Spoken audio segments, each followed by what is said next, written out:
afternoon, Patriots. This is the American Vision, broadcast on the TLBTV network and brought to you by the Liberty Beacon Project. I'm your host, Bill Muckler, and I'm coming to you from my home studio in Cocoa, Florida on America's beautiful Space Coast. And today I've got a special guest, a Marine brother, and he's coming from somewhere, I think in Florida, but we're not really sure. But anyway, he's an author, and normally I read authors' books, but this is Mike Pettit, and he's written 30 books, so I haven't had a chance to read them all yet, but I'm going to get through them one way or another. So, Mike, welcome to the show. Good afternoon. How you doing, Bill? I'm doing great. And as Mike writes about Florida, which I'm really, interested in, and Mike, there's one thing I didn't. We've talked a little bit on the phone a few times, and we've talked before we recorded. But I really love Key West, and you wrote some books that take place in Key West. And Key West it's interesting because you bring up Monroe County.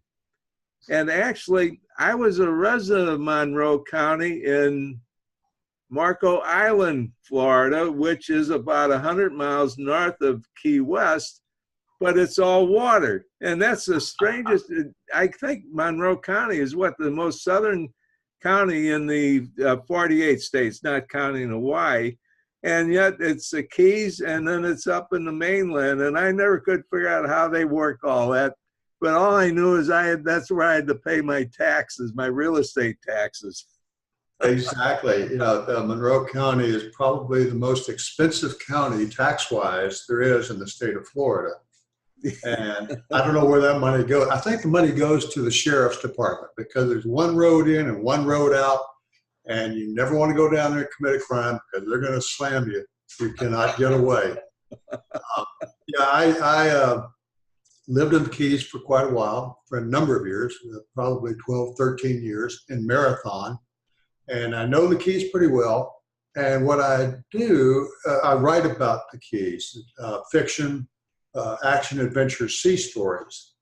And there's a part to the Keys that the tourists normally don't see. It's kind of behind the scenes. What's really going down those back alleys in Key West and up and down the coast, and all the drugs and all the people on the run. So that's what I tap into, is that kind of underworld of the real Keys. And then also jump off into the islands, like I'm writing a book now called Havana Run, which involves my Key West characters, but it takes place in Havana. A lot of good material, writing material there. But yeah, I love the Keys. I love Florida. I wouldn't live any other place. Yeah. And for those who don't understand the geography of it, if you went about, and I'll just round this off, about 90 to 100 miles due north, or almost due north of Key West, you'd be in Marco Island. But if you went another 90 to 100 miles due south, you'd be in Havana, Cuba. That's right. That's exactly right. And it's all water either way. And that's right. Speaking of water, since we're both Marines, tell us a little bit about, you joined the Marine Corps, and I know you got a real interesting story to tell us about the Far East, for example. Yeah. I came from humble beginnings, as most of us have or did. And in my family, a big Irish Catholic family, the boys would finish high school and join the Marines. And the girls would either go to secretarial school or become a nun. And so my time came, and I joined the Marines and wound up out California, Camp Pendleton, then over in Okinawa, then Vietnam, 1st Battalion, 3rd Marines, 3rd Marine Division, the old Fleet Marine. And I was in for 4 years active, 2 years inactive. And I got out of the Marine Corps. The Marines were really the defining moment of my life because it taught me things I never would have learned any other place. And so I've always followed back on what I learned there. about friendships and about honor and duty. And so it's really ingrained in me, just like it has been for all Marines. Mm-hmm. And I like that saying. I'm not too sure who said it, some Marine general or someone that said, as long as there is one Marine alive, we'll all be alive. And that always kind of really stuck in my mind. So anyway, I got out of the Marines and I went to school on the GI Bill. And I went to Sam Houston State in Huntsville, Texas. And I went up to apply for a job at the Walls. That's the main prison of Texas Department of Corrections. And they found out that I was an ex-Marine, an ex-combat Marine, and I was working in uniform the next day. They hired me. So for 2 years, I was a prison screw, a guard on a cell block. And so I'd work the day shift or the night shift and go to school at daytime or the night classes. And I finally transferred down to the University of Houston, graduated from there 2 years later, and went to California. And California, I worked for Mattel Toys, and a fantastic job, good company. I stayed there 17 years, and when I left, I was vice president of worldwide operations, where I spent most of my time in the Orient, all the Orient factories that Mattel had. After 17 years, I'd gone as far as I could, so I quit that job and I moved to Hong Kong. And I spent the next 20, 25 years living in the Orient and making $1 here, $1 there, wherever I could go. And in the process, I had some good times and some scary times in China, Thailand, Indonesia, Philippines, where business over there, business ethics are a lot different than they are here in the U.S. You close a deal and you're sealing the deal with your life a lot of times. So I've had my share of adventures in that respect. I've had a very exciting life. And so when I retired, and I really didn't want to retire because I was still going strong, but I had some health issues, so I retired. And I sold my company to my Chinese partner and started writing. And so I said, well, what do I know? And I said, well, I know the Orient. So I started writing about the Orient, fiction. And I started writing about my characters, or California, my main character. But I included the Chinese mafia, why can't I think of the word? The Japanese Yakuza. Japanese Yakuza have a bounty on my head to this day. And I don't dare go back to Japan. Well, we won't let anybody know where you are in Florida then. Yeah, that's why I kind of keep it a secret. But no, the Chinese triad, I've done a lot of business with the triad because they're unsavory bunch of guys, but they bring in business. So anyway, I had quite an experience with those people. And so I write about them. And I've got a whole series of stories. The John Locke character. And then at some point, I moved to the Florida Keys. And I fell in love with the Keys. And I started writing about them. And I spent a lot of time out in the islands, diving and listening to the local guys, the local people, kind of off the beaten path, And so I started writing about the Keys. And then a few other series too. I did a Western series at one time because I really liked the Civil War and the aftermath of the Civil War. So it's really not a Western series. It's more about the aftermath of the war, post-war, Civil War. But, and I'm still writing. I'm still writing every day. I write 4, 5, 6 hours a day. And then I market and promote myself on all the social platforms another 2 or 3 hours a day. So that's kind of like a nutshell of where I came from and what I do. But well, Mike, your background is not really as an author, but when I'm reading your books, they're so descriptive, but yet it's like I can relate to them because it's like real life. It's not like, you know, somebody made something up. There's somebody living in a mansion and, you know, has a waiter or whatever, or, you know, a butler. I mean, you're talking about guys like the one book I'm reading about. You're talking about a Vietnam guy named Point Man, and I'm thinking this is really an interesting character. And all of a sudden, he's killed off. You know. Yeah. Oh, yeah. It's, you know, as Marines, you know, we run across a lot of characters in the service. And I fall back on that, where a lot of the people I knew in the Marines, everyone had a nickname, you know, like there was Baby Cakes and Point Man and, you know, Chief. Every Indian you met in the Marine Corps' name was Chief. Yeah. You know, and every medic or corpsman was a Doc. Hey, Doc, what's up? You know. Mm-hmm. So I just draw on those characters for my stories. And, you know, what I like to do is when I'm writing, I'll assume the persona of that character. Like one of my characters, his name is Max Sims, and he's a New York Manhattan cab driver. So when I'm writing his dialogue, I even talk and think like, hey, Max, what up, man? Where you going? Where you want to go? I can't go out to the airport right now. So I'm thinking and talking like that, and I'm writing the dialogue. Mm-hmm. And he became so popular as a sub-character in my Jack Marsh books that spun him off.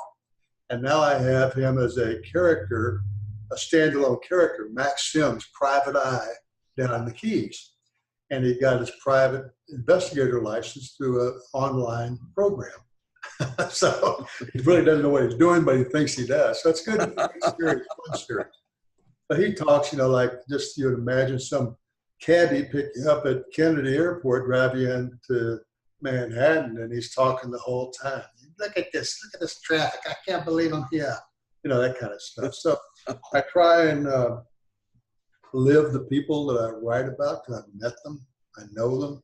I know what the Chinese triads do, the dragon heads. I know a dragon head today of the triads that would protect me in a heartbeat from anybody. And so I'm hoping he'll protect me from the Japanese Yakuza. If they don't like me, I crossed them and I shouldn't have, and I did. But it was very lucrative though. But yeah, it's my characters that they say to write what you know, Bill. Mm-hmm. Write what you know, and then find, and don't write for other people. I never write for other people. I just write stories that I like to read. And then know who your audience is. Who are you going to sell your books to? I mean, who wants to read your stuff, if at all? And so when I first started writing, I had no idea that I could make money at this. You know, I just did it to pass the time. You know, waiting around to die, might as well write a good story, a good yarn.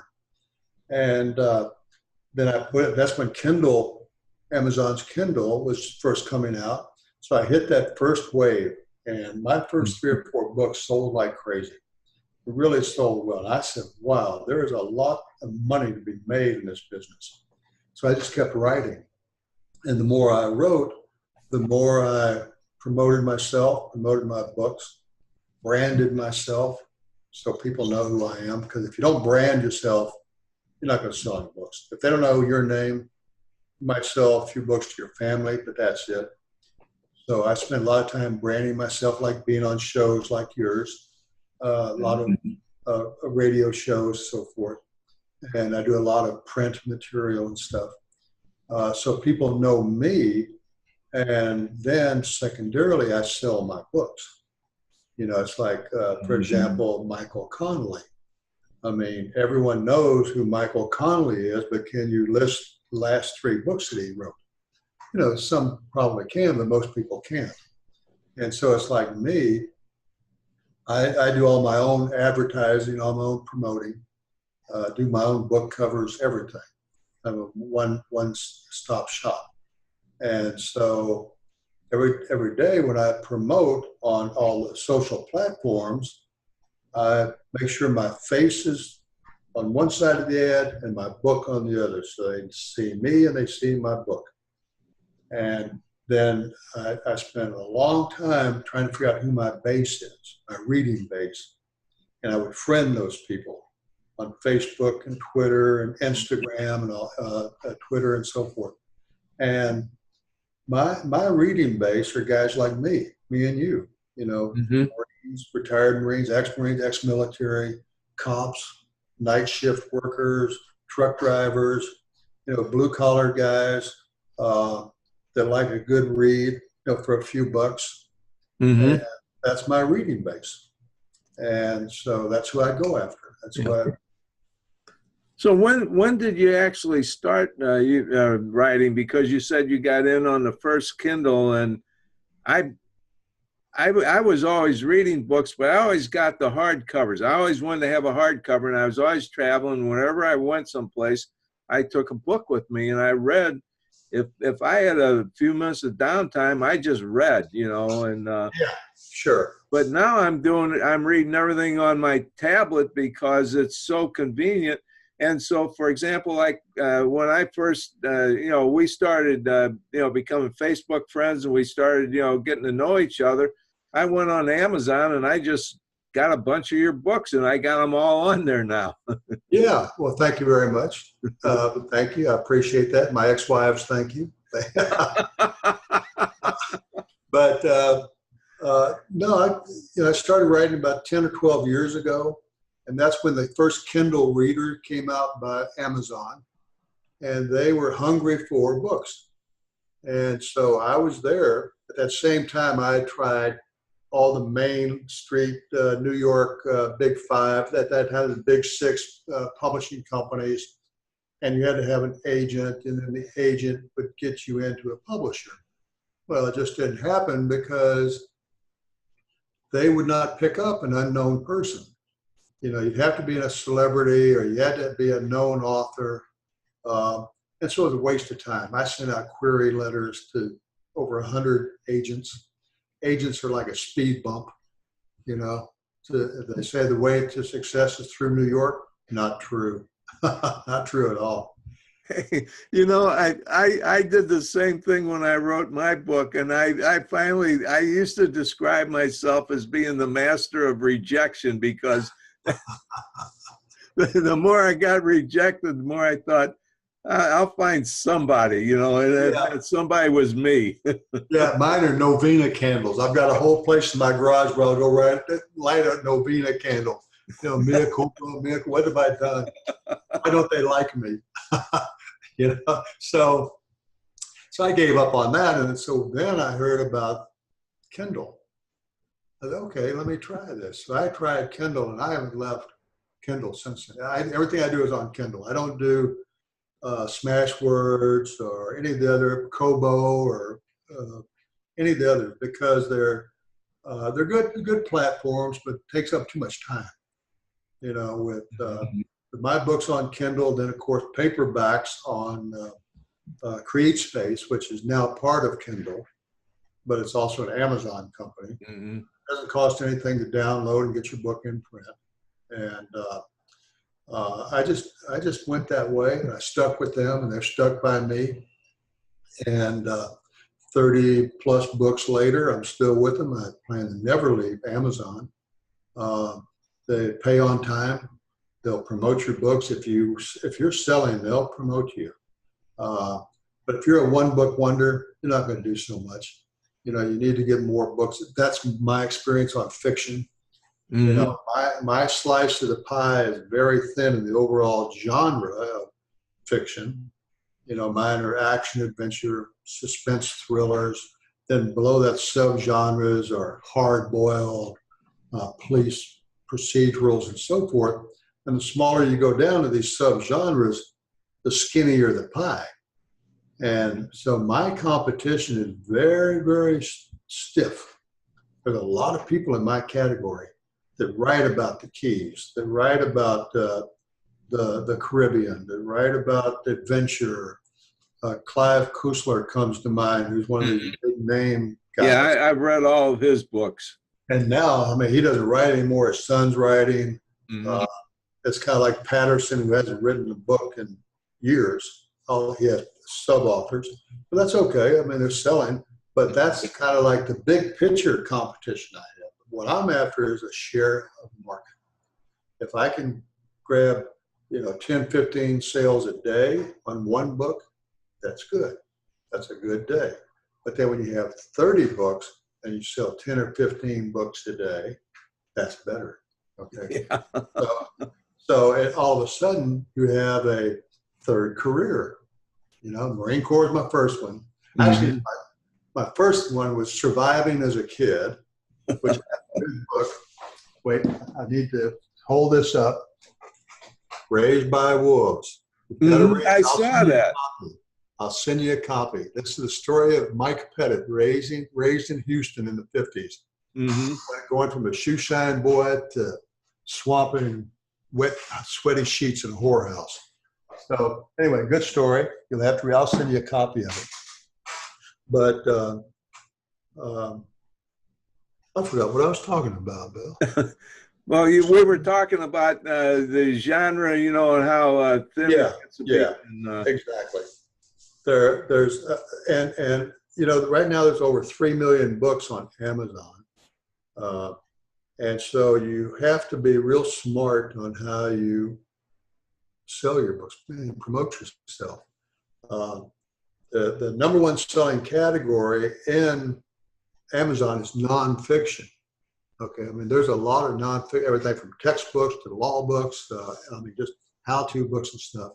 But then the other slice of the pie is really, it's ranked like romance mysteries, like the number one category selling. And that's mostly dominated by women authors and good authors, real good authors. The bad authors don't stay long. They just don't sell any books, and so they just fall down in the rankings, and they're gone. But in the process, ebooks are getting a bad slam because people will put a book out there and they're edited terribly. They're probably not good stories, and so people say, "Oh, I'm not going to pay $1 for that book." And so Kindle is getting a bad rap. So now Kindle is stepping up their game by checking books for grammar, for punctuation, for continuity. So they're policing themselves to the point where I think in the future they're going to be very strict. They probably have an auditing process before you can publish your book, and that will weed out a lot of the one-shot wonders. And everybody that writes is good. They're writing a story, their story. So I don't begrudge anybody writing a book and trying to sell it. But for the authors that do not want to make money, do want to make a living, they have to be a partner with Amazon and support them in everything they do. And I do. But what I learned early on is I had to learn who my reading base is. I'm not going to sell a drunk, alcoholic killer to a cozy reader. Some woman that reads cozy mysteries, which where did the cat go and who stole her cat, and which is totally different. So you have to know, you're not going to sell an alcoholic story to a teetotaler. So you got to know your base. And so what I do is I use social media to advertise. Like I said, it's Facebook and Twitter and so forth. And so to keep my reading base interested in me, I will put out 2 or 3 subjects that I think would be of interest to my reading base. Like I'll rant about something political or talk about some new weapon, or something about the old Marine Corps, the old military, and then I'll hit them with an ad of one of my books. And it seems to work. I have on my social platforms, I have a reach of about 250,000 people. So when I post something, that post will go out to 250,000 people. Doesn't mean they're all going to look at it and read it, but it'll go down their news line, their news feed. If they choose to feed it, maybe 1% will stop and read my post or my ad. And now that 1%, maybe 0.1% will go to the book on Kindle. Now that maybe 1% will buy, but that's good enough. Okay. Mm-hmm. So because you have a broad enough base. It's so what you're calling a numbers game. Yes, exactly. That's exactly what it is. Have a lot of bait, cast the net, and you're going to catch the fish. And the fish in this case are sales. And so that's my strategy that I use, and it works. I know the circle of authors that I run with do the same thing. And we promote each other. I don't spend a lot of time talking to other authors because it's the choir singing to the choir. Mm-hmm. And every minute I can singing to my reader base. And after a while, that reader base becomes very close. You know, next thing you know, they're advertising your books for you. Say, hey, buy Mike's book or Mm-hmm. whatever. And so anyway, it's like a business, really. This writing business is a business. Mm-hmm. If you're serious. You know, if you're just going to write something for your grandchildren, that's fine. You know, get it in print on demand. You know, get a couple dozen copies, send them out at Christmas time. That's good. And but the secret is to have a lot of books, preferably in a series, because people like characters, same character. And like I have people that follow some of my sub characters, and they say, well, hey, what's going to happen to Max? What about Chief Bull? You know, those type of things. What about the Gunny? Where's he? And one time I shot a Gunny, Bull Drummond, okay? Mm-hmm. His real name is Hortense. His mother named him Hortense because she wanted a daughter. But so he will beat anyone that dares call him Hortense. So anyway, he goes by the name of Bull. Last name is Drummond, you know, the old. Right, exactly. But that's creative that you come up with a name like that. So he was shot in like chapter 3, and I forgot about him. I got down to chapter 33, and I said, where's Bull? Where is he? So I had to go back and find him because I didn't want him to die because he was a main character, a sub-character. So it's fun because all these characters become well-known to your readers. Mm-hmm. Worry about them. You know, I have a barmaid, her name is Coco Duvalier from Haiti, down in the Sandbar in Key West.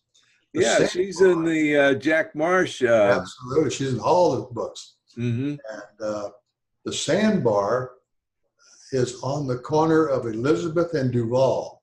Yeah.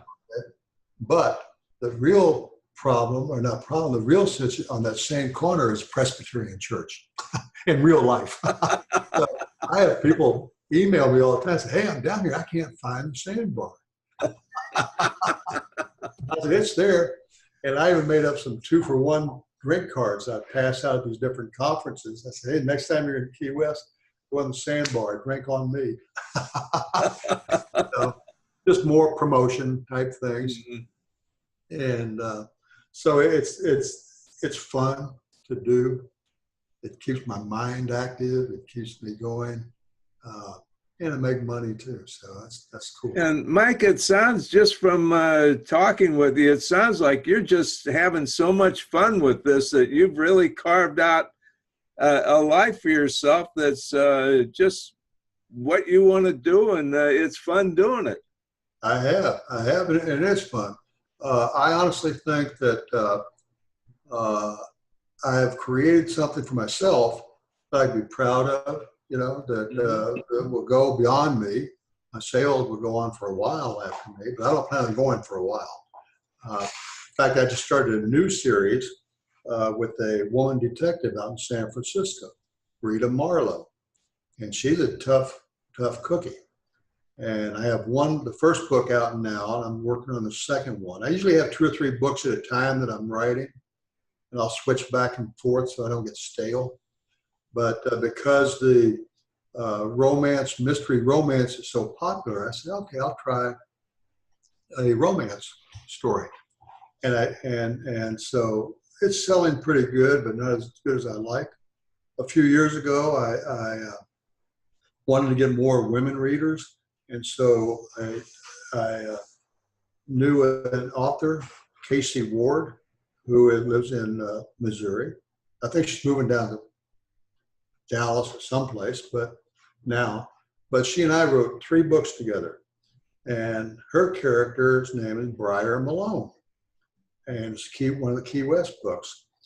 And we wrote a book together. It's called Key West DOA, where her character, Briar Malone, and my character, Jack Marsh, are equals, but they're always at odds and everything, and they like each other. It's a love-hate relationship, but it's a damn good story too.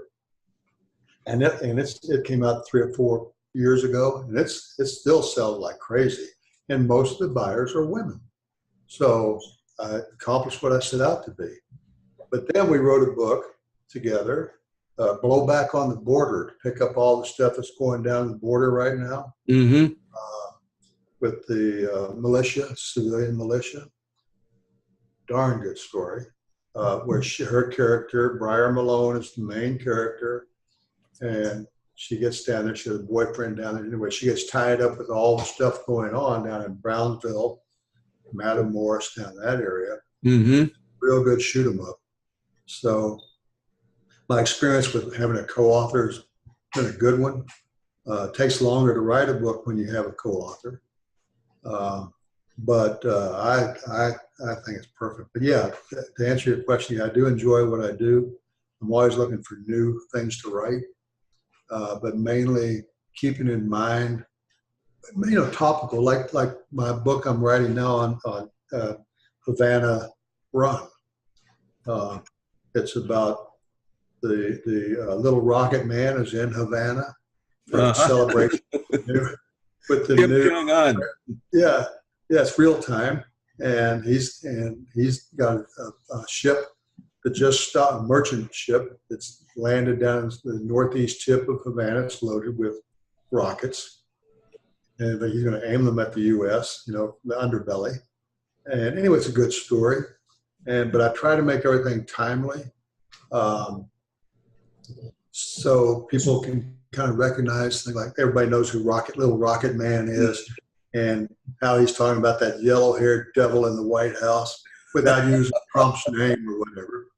But so I keep trying to keep it topical, on point. I've got a good book about body parts, the wholesale body part business. Mm-hmm. So yeah, they're good stories, and I just like to write. I don't know if you write every day or not, but I do. Mm-hmm. I write a lot of short stories. I'll do a lot of rants on Facebook or topical things just to get started every morning. I'll do 300 or 400, 500 word essay on something topical that my base would like to read. Anyway, I'm probably talking too much. No, this is fascinating. I'm really excited about this because I'm learning a lot. And I remember reading someplace that the average author sells like 5 or 6 books, and people come to me and they say, "How many books has you sold?" And I say, "I have no idea." And they said, "What do you mean you have no idea?" I said, "Well, I don't know because." And I did go the Smashwords route at first, which a Marine buddy of mine told me that he was writing books, and that's how he first learned how to publish himself. So right. That was how I kind of learned how to do it, format the book and all that. But I said, I just look at my checking account and I'll see like $18.14 in there. I have no idea, how many books that was or anything. I just know it came. Yeah. So yeah, a bestseller on Amazon is between 300 and 500 books. If you can sell that many of a book, that's a good book. Mm-hmm. The people that are good at marketing and advertising, they'll sell 3,000, 7,000, 12,000 books. All right. I have very good sales every month. It's also cyclical because throughout the year, not because anything that I do differently in my books, but people, they go on vacations, with is also a very good sales period. But then back to school, they'll drop. Before Christmas, sales drop. Right after Christmas, sales just take off because people have these new reading apps and so forth. So they're loading up their books, the iPads and the Kindles and whatever. So I've been able to plot that over the years. I think, to me, a bad selling book is probably about 2,000 or 3,000 copies. I won't do any more of that series or whatever. It's like my Western books. I have 3 excellent Western books. I can't even give them away because if I position them as Westerns, the Western genre is locked in by a couple dozen people. You know, Louis L'Amour, of course, #1. Yeah. And then everybody else. John Stone, whatever his name is. I mean, those people own that industry. So I've got them out there at 99 cents. Can't give them away. So I changed the genre to Civil War and military. No, they wouldn't pick it up because people think they're Westerns.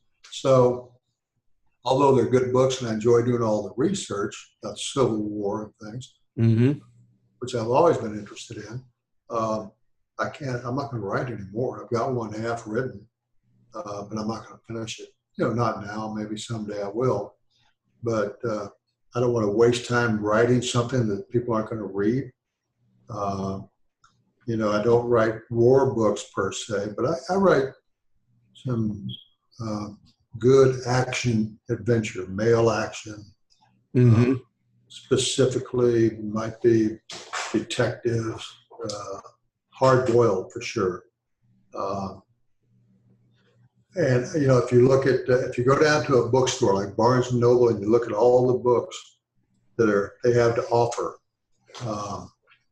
you kind of get an idea for what's selling. And the more facings you have of a book, the better. Like Patterson always had a whole section of his books. And yet some of the other authors, I mean, I was in Barnes & Noble one time and I got out because they didn't pay very well on time. They were difficult to deal with. Everything was on a consignment type basis. So I just said, no, I don't need that. Yeah, I tried to put my books on Barnes & Noble and I decided not to do it. And I think they're like 90 days before you get anything from them. So yeah. My book now, if somebody wants a print copy of it, they go to Barnes & Noble. It's print on demand from my printer. Right. But I just get a couple of bucks, $3 maybe, or something like that from it. But then people say, Bill, you didn't sign the book. I said, well, I can't sign the book if you buy it from a warehouse, you know. My print books, I pretty much have in my garage. Yeah. Well, you know, a couple of things probably would be of interest is price point. Okay, you know yourself that if you go into a Barnes & Noble and you buy one of the top 10, top 20 authors, their books are $25 to $30. It's outrageous. Yeah. Okay. One of my books, who my reading audience are ebook buyers. Okay. My sweet spot for a book is $2.99, which I get $2.06 of. All right. The Barnes and Noble books, I mean, they're almost the publishers. In fact, there's only five big publishers now. They just eat each other up. But every one of the big publishers have taken their stable of top-selling authors and put them on ebooks and dropped the price. They're still, you know, $10 for a James Patterson book, if not more. Or a Tom Clancy, it's still $10 ebook. A paperback's going to be $19, so it's still cheaper. But what's happened to me, the little guy, the real indie author, is those brand names are so popular that they've taken the top 20 categories, the top 20 places at a store. And to be successful selling books, you've got to be in the top 20, okay? Or bare minimum top 100, right? And I'll tell you why, because people are going to buy an ebook. They'll say, okay, I want to go to Kindle and I want to look at a mystery. The top 20 books will show up on that first page on your computer. Mm-hmm. Most people don't go beyond that. So you want to have your book in the top 20 within the first week of publication, okay? And it's going to make it or break it at that time, okay? If you're not in the top 20 or the top 100, top 20, you don't need to do a lot of promoting. It's going to be promoting itself, okay? People are going to buy out of the top 20, but if you're in the top 100, you got to be out there beating the keys, promoting that book. Say, hey, my latest book's the top 100, and you'll pick up sales. After a while, just through attrition, your book is going to fall off the top 20, they're going to fall off the 100, they're going to go down to the top 1,000, and then they go into oblivion. Mm-hmm. The only way they're resurrected is if the next book you put out will hit the top 20, top 100, top 1,000, top 20. You try and get that person to go back into your backlist and buy one of the books. And that's how you kind of keep the life of a book going. Yeah. For example, when I looked for you, I didn't go to Amazon. I went to Mike Pettit at Amazon. So I just went directly to your page because all I wanted to see was your books. Yeah. Absolutely. That's all you have to do. But also just Google my name. Mm-hmm. Google Mike Pettit author, and I've got 2 or 3 pages on Google of me, and you get images, every post, every photo that I've ever had. Do that to yourself and see what pops up. And I tell authors to do this too. Go to Google your name that you write under, and see what comes up. If you're not on Google, then you're not promoting yourself enough. Okay. Mm-hmm. You want to have like you want to be on the first couple of pages, and you want to have your mug on there, and you want to have your books. How many, what order they're in. I mean, after the show, go to my site and see what I'm talking about. I go to Google. Yeah. Actually, I tell people I'm Googleable now. I came up with a new term, Googleable. That's me. That's right. Okay. So that's what you want, because a lot of people say, I wonder who the big sellers are on Google. Mm-hmm. And they'll Google, top 100 authors. You want to be in the top 100 if you can. Top 100 indie authors. A lot of good authors out there, Bill. A lot of good indie authors. A lot of competition. There's a lot of us baby boomers, war babies, not so many millennials because they don't have any life experience yet. Mm-hmm. They think they do, but they don't. You're right. In fact, I'll tell you something that your listeners might be interested in, is that millennials are, let me rephrase it, a brand new category that's just skyrocketing is illustrated books. If you go to Barnes and Noble, there's a whole section of illustrated books, and that's where they have the graphics, the drawings, and the words, the dialogue in balloons, and then the narrative in little sub blocks, where younger people are reading those. It's like reading a comic book, but it might be a mystery. Just imagine the old Hardy Boys in a comic book form, but they're 6x9 or whatever size. A lot of good graphics, black and white graphics, and that's really hot with the young readers of today. You're not going to catch a millennial reading War and Peace. Okay, that just you're not going to catch anybody, except the real crazies like us. I always thought that was a pretty good book myself. Yeah, and we're not going to find anybody reading Atlas Shrugs either, are we? We've lived it, We know what. Yeah.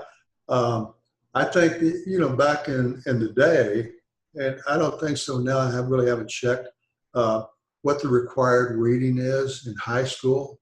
But back when I went to high school, you had to read some pretty heavy books. Mm-hmm. You know, like Atlas Shrugged, I was after my time Mm-hmm. in high school. But, yeah, Fitzgerald, read all his stuff. What's the Grapes of Wrath, Steinbeck. I mean, all Yeah, John those. Steinbeck. Mm-hmm. But I was an avid reader anyway because we didn't have TV or anything, so just read westerns and mysteries. Mm-hmm. The old, Luke Short westerns and all the good old stories. But yeah, I mean, it's really it's a lot of fun what I do. It's the sad part is at night when I turn off my computer, it all goes away. And it's just me back to back. Next morning, I'm anxious to get back on there and start writing, see what. First thing I do every morning is check my sales. I check my mail, see if Amazon has delivered their checks yet, and my Facebook. People, what are they saying? You know, and my day starts. And I'm good till 10, 11 o'clock that night. Yeah. So I guess we need to wrap this up. So people can find you by Mike Pettit just by going to Google. Yeah, absolutely. And, or they can go to Amazon and find you, or Facebook. You have I know you have a personal page, but do you have any other pages on Facebook? I do. I use my Facebook pages as my. I don't do a web page because I found those to be burdensome. Because you spend a lot of time updating them, and I found that it really doesn't draw in a lot of people. If you put it on your Facebook, okay, if you advertise on your Facebook, your guy, my base, they're not going to go to a website and then to the selling point. They're going to look on Facebook. And I always have a photo of me, a photo of my book, and the link to that book. So it's one-stop shop. Mm-hmm. But if they want to know about me, they can go to Amazon, Mike Pettit author, or they can Google me and Google, and then hit the Google will come up 1 or 2, 3 pages of what I write, stories about me. Hit images, you can see my mug, my books, the shows I go to, the conferences, and so forth. Yeah. Mm-hmm.